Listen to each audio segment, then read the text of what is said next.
Madame Watts, bonjour. Bonjour. Comment s'inspirer des démarches issues du coaching dans la relation entre soignants et patients?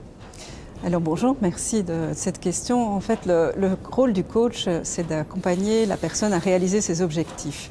Et donc ici, dans la relation patient et soignant, on pourrait dire que l'accompagnement du soignant, c'est d'accompagner le malade à adhérer à son traitement avec les outils de coach qui sont l'écoute bienveillante, l'écoute centrée sur la personne, qui l'écoute en confiance, qui accueille le feedback du patient. C'est aussi la recherche de solutions ensemble, comment améliorer sa vie de tous les jours, parce qu'il n'y a pas que le traitement, il y a tout le contexte.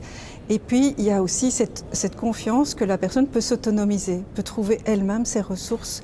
Et donc, c'est ça le rôle du coach, intégré dans un système de soignants, d'accompagnateurs, pour que le patient se sente accueilli dans ce qu'il vit et accompagné à réaliser son objectif d'être mieux, guérir, si possible. Parfait, merci. Et vous, Monsieur Noirom, en quoi est-ce que le vécu des patients peut-il aider à améliorer l'organisation des services de santé? Si on parle du vécu des patients, on parle de situations éminemment complexes et face à la complexité, on peut soit dire ok, on va essayer de cadrer les choses, de structurer, d'espérer que la barque tienne jusqu'au bout, ou alors se dire, ce qui est plus cohérent, on ne sait pas.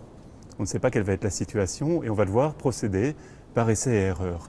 Et il y a différentes techniques qui permettent de travailler là-dessus, des techniques de co-création qui vont rassembler donc des patients, des soignants et autres parties prenantes, qui vont partir du vécu, des réalités des choses, ce qui fait que le patient décroche par rapport à son traitement, qui peut être de l'information, du relationnel ou alors des émotions trop fortes qu'il n'arrive pas à contrôler, il est paniqué.